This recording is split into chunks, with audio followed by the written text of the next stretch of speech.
네, 오늘 요한복음 18장 15절부터 27절 말씀을 함께 봉독했습니다. 말씀의 제목은 가룟 유다와 베드로라는 제목입니다.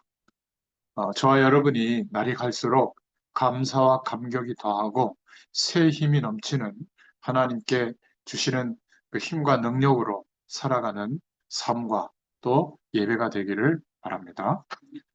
서론으로 좀 몇 가지를 살펴보면 종교와 복음의 차이를 꼭 알아야 됩니다. 종교와 복음은 모습은 비슷하지만 정반대의 결과가 나타나죠. 신앙생활을 잘 한다고 했는데 알고 보면 종교 생활을 한 것일 때가 많이 있습니다. 종교와 복음을 정확하게 알아야 신앙생활에 성공하고 모든 일에 하나님의 응답을 받게 됩니다. 종교와 복음을 구별하는 사람은 예배도 성공하게 되죠.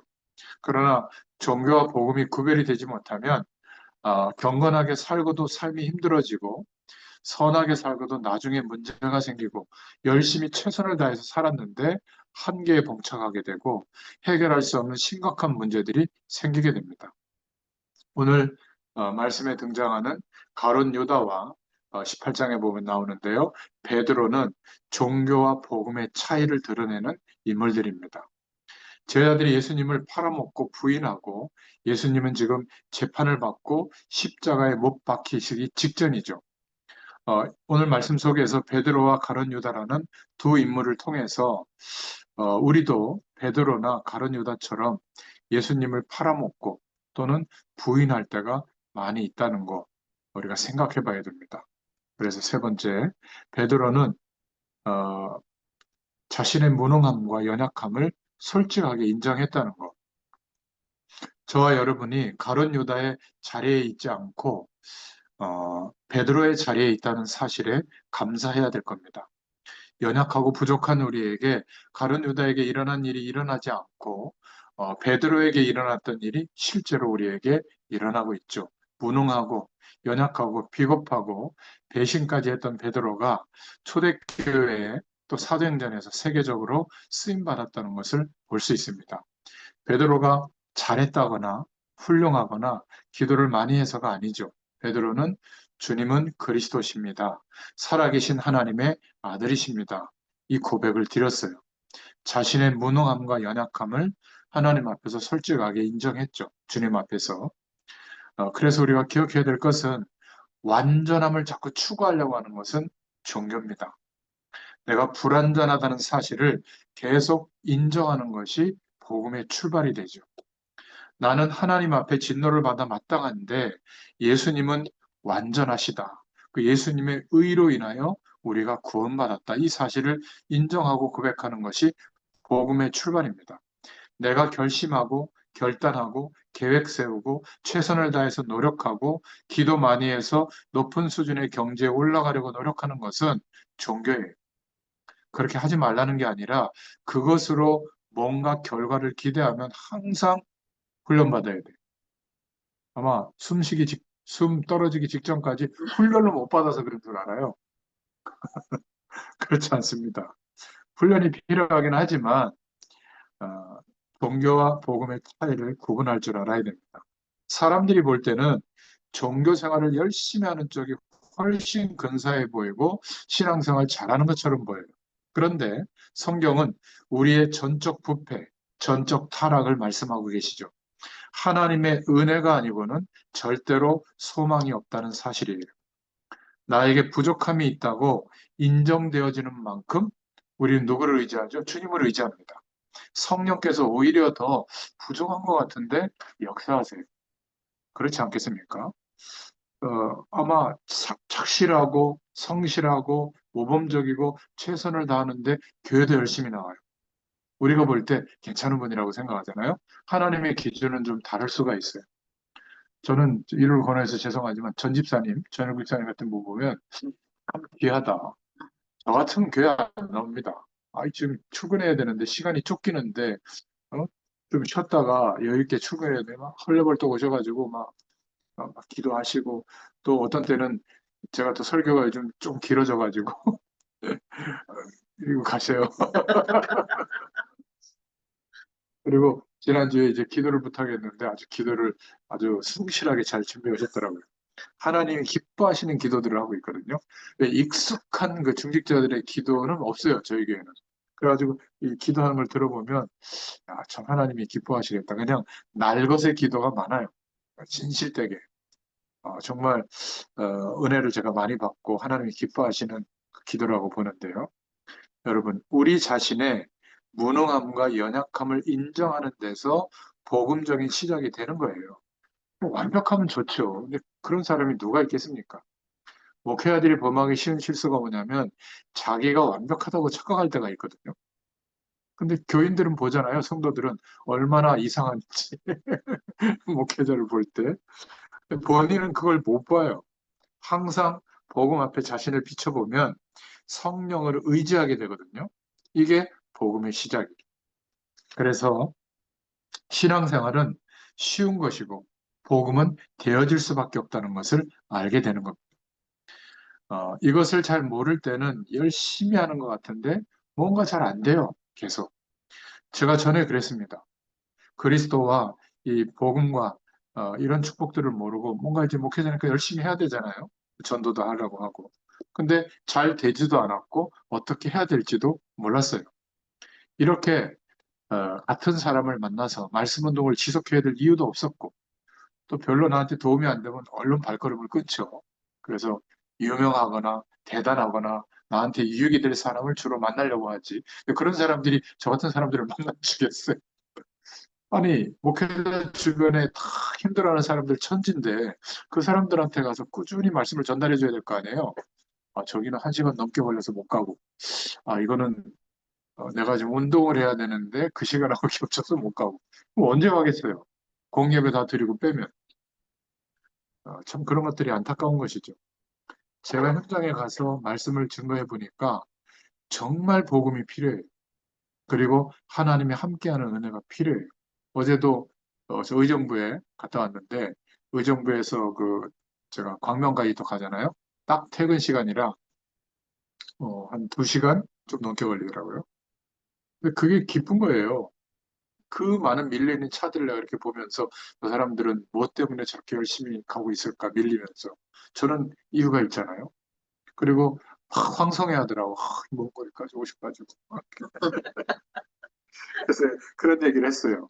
아니, 지금 결혼한 지 이제 한 10년 미만이니까 그 연애해서 결혼했을 텐데 그때 거리가 그렇게 신경 쓰이더냐고.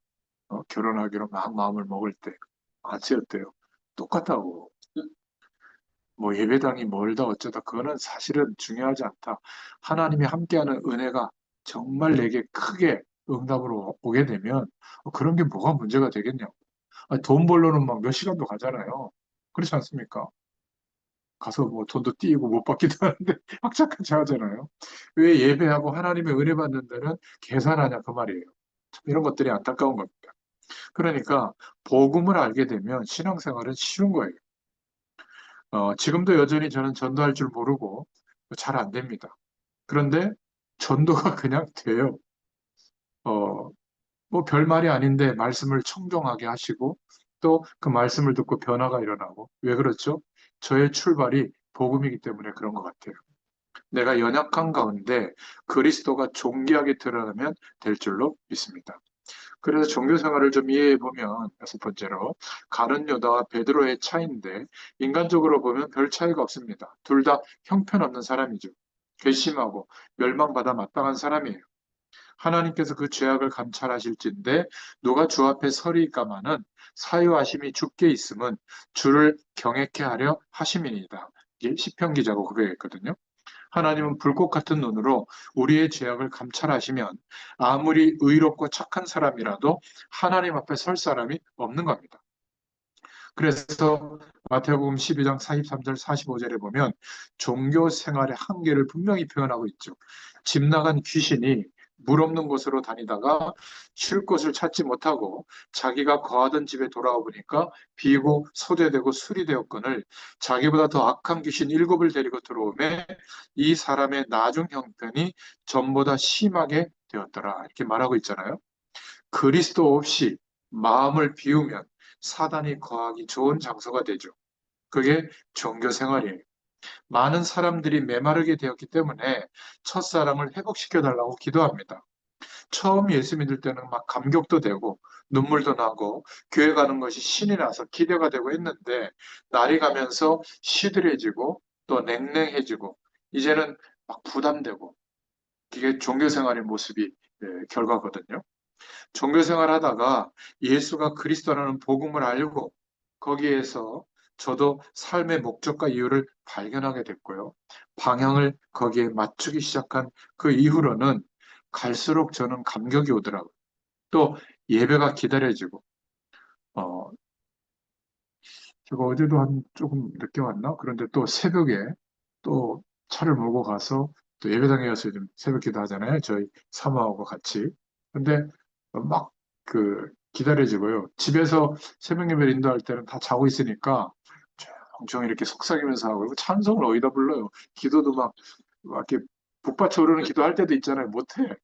말씀도 막 조용히 전하다 보니까 이 톤이 낮아지니까 이 말씀 전하는 것도 좀 힘이 없는 것 같더라고요.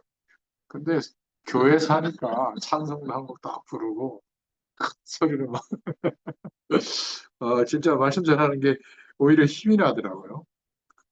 그러니까 좀 달라요. 여러분, 종교와 복음은 분명히 차이가 납니다. 그런데 종교 생활은 한계가 올 수밖에 없어요. 그러니까 어, 저희 교회에도 복음을 정확히 하는 분들을 이렇게 한 명 한 명 보내줄 때 보면 날이 갈수록 그분들이 새로워지고 또 겸손해지고 그러면서도 굉장한 영적인 힘이 또 하나님께서 그 힘들을 허락해 주시는 것들을 보게 되거든요. 종교 생활은 우상 숭배와 비슷합니다. 열심히 막 신앙생활 하는 것 같은데 종교적인 열심과 노력을 가지고는 인생에 시작되어진 근본적인 문제, 창세기 3장으로부터 시작되어진 그 문제가 해결되지 않기 때문에 결과적으로 노력하는데 문제가 계속됩니다. 그런데 복음을 바르게 알면 완전 해방되었다는 확신 가운데 어떤 상황에서도 하나님이 함께 한다는 걸 알고 있거든요. 그러니까 하나님 나라의 축복이 누려져요. 보잘것없는 삶이지만 복음을 고백하는 때부터 하나님의 시간표 속으로 들어가게 됩니다. 연약하고 무능하고 실수해도 성령의 스케줄 속에서는 하나님의 때가 되면 되어져요. 이게 큰 차이입니다. 베드로 속에 눈에 보이지 않는 복음의 능력이 있었던 겁니다. 베드로가 예수님을 배반하고 도망갔죠. 그런데 베드로가 주는 그리스도시요 살아계신 하나님의 아들이라고 고백했는데 그거는 진짜였잖아요. 베드로 속에 눈에 보이지 않는 복음의 능력이 있었던 겁니다. 생명의 능력이 있었죠. 이것이 결정적인 순간에 베드로로 하여금 돌이키게 한 겁니다. 그런데 가룟 유다 속에는 이 그리스도의 축복이 없었어요. 정확한 신앙 고백이 없었죠. 예수님이 메시아구나라는 사실을 몰랐던 겁니다. 그러니 예수님을 쫓았던 것이 다른 야망과 동기를 가지고 쫓았던 거예요. 그렇게 따라다니다가 결국에는 별로 소망이 없게 보이니까 예수님을 팔아먹게 된 겁니다. 아니 뭐 팔아먹을 수도 있죠. 뭐 인간인지라. 그 다음이 문제인 거예요. 베드로는 배신하고 나서 돌이킨 겁니다. 회개했습니다. 자신의 부족함을 인정하고 복음의 능력에 자신의 모든 것을 맡긴 거예요. 그런데 가룟 유다는 복음이 없었기 때문에 결정적 그 순간에 자기 힘으로 예수님을 팔아먹은 죄책감을 해결하려고 했어요. 그럼 어떻게 될까요? 죄책감이 막 밀려오니까 그래서 자살한 겁니다. 결국 자기의 의를 끝까지 추구한 거예요. 자살하게 된 겁니다. 예수 그리스도의 의를 추구했다면 그러지 않았겠죠. 회개하면 예수님을 팔아먹어도 괜찮아요. 돌이킬 수가 있습니다. 아무리 죽을 죄를 지어도 예수 믿으면 구원 받잖아요. 아무리 죄를 지어도 예수님을 영접하고 돌이키고 회개하면 하나님의 자녀로서의 응답을 누리게 됩니다. 영접하는 순간 법적으로는 죄와 사망의 법에서 완전히 해방된 거잖아요. 그렇지 않습니까? 돌이키지를 못해요. 인정하면 되는데. 끝까지 괜찮다고 해요. 아닙니다. 가룟 유다가 이 복음을 몰랐던 거예요. 교회 다니다가 쉬는 사람들이 하나님께 부끄러워서 못 가겠다고 해요. 복음을 몰라서 하는 소리죠. 오히려 그럴수록 하나님께 더 나와야 되지 않겠어요? 당당하게. 하나님의 은혜가 필요합니다 하고 나와야죠. 너무 죄를 많이 지어서 도저히 교회 못 가겠다 하는 사람도 있는데 자기의 의가 앞세워지고 있는 거예요, 여전히. 누가 모르나요? 그 죄를 하나님이 다 아시는데. 하나님이 보실 때는 감기나 암이나 비슷해요. 하나님이 보실 때는 살인죄나 남을 잠깐 미워한 것이나 같은 죄예요. 우리가 볼 때는 큰 차이가 있는 것 같아도 어차피 원죄 아래 있었잖아요. 그죠? 그래서 우리에게도 서론으로 마지막 생각해 볼 것은 가룟 유다나 베드로의 모습이 얼마든지 있다는 것을 기억하셔야 됩니다. 주일 성수를 하지도 않고 마음속에 악한 생각만 하고 기도도 하지 않으면서 무슨 전도하고 선교하냐? 세계복음을 하냐? 너 같은 것은 기도해도 응답받지 못한다. 이런 뭐라 그럴까요? 그 마귀가 속삭이는 소리를 들을 필요가 없습니다. 이때 가룟 유다와 베드로는 어떤 반응을 나타냈을까? 가룟 유다 유형의 사람은 맞아. 나가 죽어야지. 나 같은 게 뭔 세계복음하고 뭔 천도고 하나님께 영광 돌린다고. 에이, 난 글러 먹었어. 이렇게 생각할 거예요. 그런데 베드로 쪽에 응답을 받은 사람은 그래, 맞습니다. 하나님, 나는 연약하고 실수 많고 하나님께 너무 부끄러운 인생입니다. 그래도 내게 예수님이 그리스도 되시는 것을 저는 믿을 겁니다. 뭐 이렇게 나올 거예요. 그렇죠? 꼭 기억할 수 있기를 바랍니다. 요한복음의 말씀은 굉장히 구체적이에요. 우리의 삶의 근본적인 부분에 대해서 말씀하고 있는 겁니다. 자, 오늘 이런 배경을 두고 첫 번째로 우리가 붙잡을 것은 예수님의 사역 원리입니다. 예수님은 철저하게 기도 중심으로 사역을 하셨어요. 일 중심, 프로그램 중심으로 돌리면 사람들이 거기에 참여해야 되잖아요. 안 하면 막 이렇게 평가받으니까. 그러니까 열심히 하고 많이 모이는 것 같은데 문제는 하나님의 나라의 축복을 누리고 성령이 역사하는 것과는 굉장히 다른 결과가 와요. 그냥 바쁘기만 바쁜 거예요. 사람 중심, 목표 중심이 아니라 예수님은 철저하게 기도 중심이었어요. 하나님께 시대 시대마다 쓰임받던 사람들도 역시 예수님의 사역 원리와 같았어요. 기도 중심의 사역이었습니다. 아브라함도 창세기 13장 18절에 보니까 조카록과 갈등이 생겼을 때 아브라함은 어떻게 했죠? 모든 것을 양보하고 단을 쌓고 깊이 기도 가운데 들어갔던 겁니다. 그때 하나님이 아브라함이 하신 말씀이죠. 내 눈을 들어 종과 행으로 행해봐라. 내 눈에 보이는 것, 내 발로 밟는 것을 다 너에게 줄 것이다. 말씀하셨습니다. 아브라함의 사역의 원리도 기도 중심이었어요. 여러분 예레미야 33장 1절부터 3절에 하나님께서 예레미야를 어느 날 시위대 뜰에 가두어지도록 그렇게 문제와 사건을 몰아가셨거든요. 예레미야에게 기도하라고 하신 거예요. 33장 1절부터 3절에 보면 하나님께서 예레미야가 깊은 기도의 비밀 가운데서 이 일을 행하시는 분이 여호와 하나님이라는 사실을 알기 원하셨어요. 그래서 그렇게 하신 겁니다. 이사야 6장 1절부터 13절에도 보니까 하나님께서 이사야 선지자를 깊은 기도 가운데로 몰아가신 겁니다. 이사야 선지자는 주로 왕족에게 복음을 전하는 사람이었거든요. 그러니까 자기도 모르게 교만한 마음이 싹틀 수가 있었던 거예요. 이때 하나님께서 이사야 6장 1절부터 13절에 깊은 기도 속으로 들어가게 하는 가운데 자신의 입술이 부정하다는 것을 깨닫게 하셨어요. 이때 누가 우리를 위해서 갈고 하면서 추수할 일꾼이 없음을 한탄하시는 하나님의 음성을 이사야가 깊은 기도 속에서 듣게 됩니다. 그때 이사야가 뭐라고 고백했죠? 주여, 내가 여기 있사오니 나를 보내소서. 이렇게 기도했습니다. 그때 하나님이 시대적인 말씀을 깨닫도록 해주셨죠. 그루터기가 남아있다. 후대들, 남은 자의 비밀을 알게 하셨어요. 이사야 선지자의 사역 원리도 기도 중심이었습니다. 또 에스겔서 37장 1절부터 14절에도 보면 하나님께서 이스겔 선지자를 기도 가운데로 몰고 가셨죠.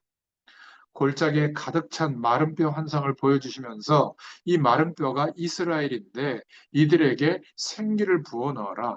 말씀을 대언하는 운동을 해라. 그렇게 말씀하시는 것을 이제 깨닫게 하셨어요. 에스겔서 47장 1절부터 12절에 어떤 말씀이 나오죠? 결국 성전 문지방에서 흘러나오는 생수가 큰 강을 이루어서 흘러가는 곳마다 죽었던 것들이 살아나는 역사가 일어났다. 이거를 말하고 있죠. 교회 강단을 통해서 살아있는 하나님의 말씀, 생수가 흘러가는 곳에 마른 뼈와 같이 소망을 잃고 방황하던 사람들이 살아나는 말씀의 역사를 보여주신 겁니다. 에스겔 선지자도 똑같이 사역의 원리가 기도 중심이었어요. 엘리야도 마찬가지죠. 어느 날 능력의 사자 엘리야가 너무 낙심되어서 삶을 포기할 지경에 이르렀잖아요. 그때 불의 사자, 능력의 사자였던 엘리야가 불 중심, 능력 중심으로 하다가 힘이 빠지게 된 거예요. 이때 하나님께서 엘리야에게 세미한 음성으로 말씀하셨죠. 여러분, 세미한 음성을 깨닫기 위해서는 깊은 기도 속으로 들어가야 되는 겁니다. 엘리야가 드디어 깊은 기도 속에 들어가게 된 거예요. 하나님은 엘리야가 능력 중심, 체험 중심, 열매 중심이 아니라 기도 중심이기를 원하셨던 겁니다. 이 땅에 오셔서 공적인 사역을 하셨던, 그리스도의 사역을 하셨던 예수님의 사역의 원리도 마찬가지예요. 18장 1절 2절에 보면 예수님은 기드론 시내 저편에 있는 감람산에서 예수님께서 제자들과 가끔 모이시던 곳인데 거기에서 모여서 기도회를 하신 거예요.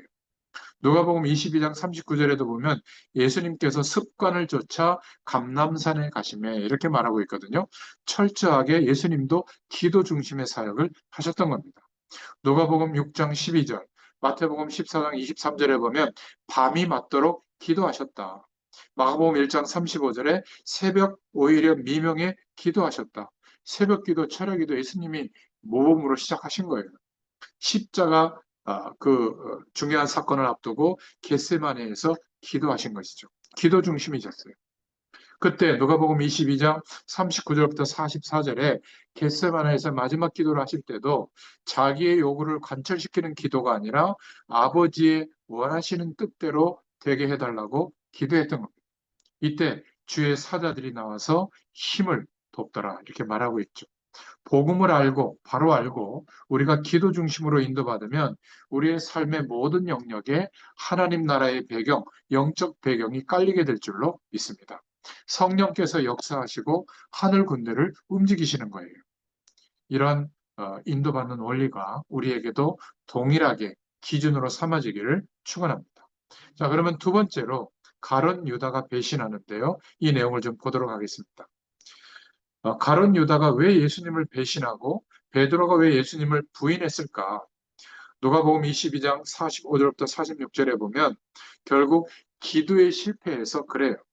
기도 중심으로 살지 않으면 일 중심, 사명 중심, 열심 중심으로 살면 결국 한계가 오는 겁니다. 누가복음 22장 45절 46절에 보니까 제 아들이 기도할 마음은 있었는데 육신이 피곤해서 자고 있었잖아요. 성령께서 도와주시면 되는데 제자들의 관심이 기도에 있지 않았던 거예요. 예수님이 메시아시요 그리스도라는 사실에 대해서 관심 갖지 않았던 겁니다. 결국 오늘 요한복음 18장 2절 3절에 가룟 유다는 사단의 도구가 되었죠. 가룟 유다가 예수님과 제자들이 어디 있는지 아는 것을 예수님을 팔아먹는 데 사용한 겁니다. 요한복음 14장 2절에 보면 마귀가 가룟 유다의 마음에 예수님을 팔려는 생각을 넣었다 이렇게 말하고 있잖아요. 그래서 우리의 마음과 생각이 얼마나 중요한지 모릅니다. 우리의 마음과 생각을 사단이 가지고 놀 수도 있고 또 우리의 마음과 생각 가운데 성령께서 역사할 수도 있거든요. 잠언서 16장 4절에도 보면 복음을 모르고 예수님을 따라다니다 보면 마음과 생각이 사단의 통로로 노출되게 됩니다. 경건한 사람이 어느 날 보면 완전히 힘든 일을 당하는 것을 보게 되거든요. 마귀가 불신앙의 생각을 넣어주기 때문에 그래요. 그래서 마음과 생각이 그리스도의 영으로 하나님의 성령으로 충만함을 받아야 될 줄로 믿습니다. 누가복음 22장 22절에 보면 그런데 이 일이 인자는 이미 작정된 대로 가거니와 그를 파는 그 사람에게는 화가 있으리로다. 그리스도와 세계복음화로 사상화되어 있으면 마귀가 틈타지 못합니다. 하나님께서 예수님이 십자가 사건을 통해서 죽으시고 부활하시는 그 언약대로 지금 되는 것이기 때문에 상관없지만 예수님을 파는 그 사람에게는 화가 있을 것이다. 그렇게 말하잖아요. 하나님께서는 악한 일도 합력하여 땅끝까지 복음이 증거되어지도록 하나님의 언약이 이루어지게 하십니다. 선을 이루시는데 그렇지만 악한 일에 쓰임받는 것은 저주입니다. 그렇죠? 기억하시기 바랍니다. 세 번째로 베드로를 한번 보겠습니다. 15절부터 27절까지 보면 베드로가 부인하는 장면이 나오는데요. 기도에 실패한 제자들 속에 가룟 유다도 있었고 베드로도 있었습니다. 다른 제자들도 마찬가지로 결정적 순간에 다 도망갔죠. 그리스도가 희미하고 기도에 실패하고 있으면 어떤 인생의 자세가 나오냐면 판단력과 분석되는 것이 희미해져요. 그리스도가 희미한 사람은 아무리 머리가 좋고 예리한 판단력을 가지고 있어도 영적인 판단력이 희미해집니다. 그러니까 광명의 천사에 속게 되거든요. 그렇게 하면 복이 오고 막 그렇게 하면 대단한 하나님의 능력인 것처럼 막 그쪽으로 막 머리를 디밀잖아요. 그러면 그 사람은 결정적인 순간에 판단 미스를 하게 돼요. 그리스도를 아는 것만큼 영적 비밀을 알게 될 줄로 믿습니다. 어, 한 2, 30년 전에 거품 물고 막 전도한다고 막 앞장섰던 분들을 다 아시잖아요. 지금 어디에 있는지 추적이 안 되는 분들도 많고요. 그때 미미했지만 계속 지속적으로 복음 중심으로 하나님의 영광을 주시며 인도받는 사람들은 지금도 역시 그렇게 인도받고 있어요. 여전히 드러나지는 않습니다. 하나님이 계속 역사하고 있거든요. 여러분, 복음과 관련되지 않는 그런 것을 두고 우리가 마음과 생각을 담으면 결국은 한계가 옵니다. 그렇죠? 베드로가 기도에 실패하고 상황 판단을 잘못한 거예요. 그러니까 막 부인하고 도망가게 된 거죠. 잘못 판단하니까 잘못 행동이 나올 수밖에 없는 겁니다. 오늘 본문에도 보면 18장에 또 나옵니다. 언약이 희미하니까 10절부터 11절에 잘못된 혈기를 부리고 또 잘못된 사명감이 불타는 거죠. 가룟 유다가 예수님을 팔아먹으려고 로마 군병을 데리고 오자 베드로가 불타는 사명감과 정의감과 혈기를 앞세워 가지고 열심을 가지고 애매한 사람의 귀를 막 칼로 잘라버리죠. 그런 게 잘못된 사명감이에요. 지금 많은 사람들이 이 시대에 정말 급한 것이 뭘까? 하나님의 소원이 뭘까? 내가 먼저 해야 되는 것이 뭘까? 이걸 모르니까 자꾸 엉뚱한 일에 시간과 돈을 투자하고 인생의 그 중요한 시간들을 낭비하는 것을 많이 봅니다. 쓸데없는 일에 돈을 쓰는 것을 보면 너무 안타까워요. 망하는 것이 불을 보듯 환하기 때문이죠. 그렇죠? 복음과 관련되지 않은 곳에 도와주면 그 도와준 것이 원수로 돌아오는 것을 많이 봅니다. 10번 그렇게 도와주다가 한 번 안 도와주면요, 그 관계가 원수가 돼버려요. 복음과 상관없이 물질과 시간과 마음과 정성을 썼기 때문에 그런 결과가 오는 겁니다. 복음과 관계된 일에, 복음과 관련된 사람에게 시간과 물질을 써야 될 줄로 믿습니다. 그렇지 않으면 어려움을 계속 당해요. 베드로가 열심히 뭔가를 하면서 자기 딴에는 예수님에 대한 사랑의 표현으로 칼을 휘둘렀는데 그것이 주님께는 아무런 유익이 되지 않았던 겁니다. 이게 바로 잘못된 사명감, 잘못된 열심이에요. 예수님이 예언했잖아요. 누가복음 22장 34절에 너는 닭 세 번 울기 전에 나를 세 번이나 부인할 것이다. 저는 그렇지 않을 겁니다. 그대로 됐잖아요. 누가복음 22장 54절에도 보니까 기도에 실패하니까 베드로가 예수님을 멀찍이 따라가는 거예요. 멀찍이 따라가는 신앙이 뭔지 아세요? 여차하면 도망가려고 하는 멀찍이 따라가는 거예요.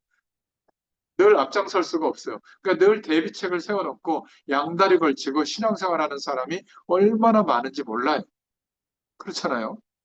예수님을 믿는 것도 즉석식으로 편의주의로 믿어요. 불신자들이 너무 깊이 빠지지 말고 적당히 믿으라고 공고하지 않나요? 그 말은 무슨 말이죠? 멀찍이 따라가라는. 어쩌면 그렇게 불신자들의 말은 잘 듣는지 멀찍이 신앙생활하고 있더라고요. 자, 그래서 마지막 네 번째, 가룟 유다와 베드로의 차이를 한번 우리가 기억해야 됩니다. 가룟 유다는 이 형편없는 가룟 유다나 베드로의 얘기가 남의 얘기가 아니라 바로 우리들 자신의 얘기예요. 우리 자신에게서 하루에도 몇 번씩 찾아볼 수 있는 모습이죠. 가룟 유다와 베드로의 모습이 얼마든지 있습니다. 그런데 그럼에도 불구하고 우리는 하나님 앞에 감사할 수밖에 없는 이유가 하나님 앞에서 멸망받을 수밖에 없는 우리가 지금 전도와 선교에 세계복음화에 쓰임받고 있기 때문에 그렇습니다. 가룟 유다는 자신의 의를 위하여 자살한 거예요. 하나님의 영광을 위해서 한 게 아닙니다. 예수님의 완전성을 인정하지 않았고 예수님이 십자가에서 모든 문제를 해결했다는 복음을 인정하지 않았고 결국 양심의 가책이 더 큰 거예요. 주로 착한 사람이 이런 문제가 드러나죠. 자기 속에 있는 나쁜 것들을 드러내지 않고 남을 배려하고 이러다 보니까 화가 나는 일이 있어도 겉으로 드러내지 못하고 속으로 삭히는 거예요. 복음 속으로 들어가서 착하면 되는데 복음을 모르고 착한 자기의 의를 앞세우는 거예요. 그러면 폭발하게 되는 겁니다. 큰 문제가 드러나겠죠. 자, 베드로를 한번 보세요. 베드로는 누가복음 22장 62절에 보면 자신의 잘못을 시인하고 예수님이 모든 문제 해결하신 그리스도 되심을 인정했어요. 가룟 유다는 자신의 의를 위해서 자살을 선택했지만 아무런 유익이 없었습니다. 그런데 베드로는 참된 회개를 하게 된 거예요. 이게 굉장히 중요한 겁니다. 누구나 이런 실수를 하지만 하나님 앞에 회개할 수 있기를 바랍니다. 그러면 요한복음 21장 15절부터 18절에 하나님께서 하나님의 계획을 발견할 수 있도록 영적인 눈을 열어주세요. 예수님이 네가 비록 나를 부인하고 배신했지만 내가 나를 지금도 사랑한다면 내 어린 양을 먹이라고 하신 거예요. 문화권을 개혁하고 미래를 준비하고 후대를 살리고 하나님이 남겨놓은 사람들 그루터기를 찾아 세우라고 하는 시대적인 계획을 발견하도록 하신 것이죠. 그래서 베드로는 사도행전 1장부터 12장에 보면 세계복음화의 주로 쓰임받게 됩니다. 베드로 전후서도 얼마나 중요한 말씀들이 나오잖아요. 그죠? 자기에게 닥칠 위험 때문에 계집종 앞에서 예수님을 부인하고 도망갔던 베드로가 이렇게 바뀌게 된 겁니다. 사도행전 4장에 보면 유대의 관원, 바리새인, 서기관 앞에서 재판장 앞에서 우리가 하나님 앞에서 사람 말을 듣는 것이 옳은가? 하나님의 말씀을 듣는 것이 옳은가? 판단해봐라. 나는 보고 들은 것을 말할 수밖에 없다. 이렇게 사람이 바뀌어요. 베드로의 성품이 바뀐 게 아닙니다. 베드로 속에 계신 성령께서 역사하시니까 이렇게 된 거예요. 베드로만큼 헛소리 많은 사람이 없잖아요. 예수님 따라다니면서도. 그런 베드로가 4장 12절에 사도행전에 보면 다른 이로서는 구원을 얻을 수 없나니 천하 인간의 구원을 얻을 만한 다른 이름을 우리에게 주신 일이 없다. 가장 바른 복음의 핵심을 막 선포하고 있거든요. 또 마귀에게 가장 많이 속았던 베드로가 베드로전서 5장 7절부터 8절에 보니까 너희 염려 많이 하지 주께 맡기고 마귀를 대적해라 이렇게 말했어요. 또 교만했던 베드로가 베드로전서 5장 5절부터 6절에 보면 겸손으로 허리를 동이라 하나님이 겸손한 자에게 은혜를 주신다. 이런 너무나 중요한 말씀들을 선포한 겁니다. 베드로는 예수님이 진 십자가를 내가 어떻게 똑바로 질 수가 있냐. 그래서 거꾸로 달려서 순교했을 정도예요. 여러분, 우리는 원래 창세기 3장의 결과로 저주 가운데 멸망으로 끝나야 될 인생이었어요. 우리가 하나님 앞에 구원받은 것은 내세울 만한 공로와 의는 하나도 없습니다. 그리스도 때문이죠. 그런 우리가 지금 세계복음화의 축복 속의 대열에 들어와서 쓰임받고 있는 거예요. 베드로처럼 주는 그리스도시요 살아계신 하나님의 아들입니다. 이렇게 고백하는 축복 속으로 들어온 겁니다. 환경과 물질과 감정과 이성에 속지 마시고 사람들의 평가의 말에 속지 마시고 우리는 성령 충만받고 베드로와 같이 땅끝까지 복음 증거하는 세계복음화에 쓰임받게 되기를 살아계신 예수님의 이름으로 축원합니다. 하나님 감사합니다. 오늘도 요한복음의 말씀을 통하여 하나님께서 우리에게 허락하시는 생명과 빛과 능력으로 역사하시는 은혜 속으로 들어갈 수 있도록 축복해 주셔서 감사합니다. 하나님 앞에 우리의 연약함과 잘못이 문제가 아니라 그것을 시인하고 그리스도를 의지하여 하나님의 약속을 바라고 구하는 그것이 하나님이 가장 원하시는 것인 줄로 믿습니다.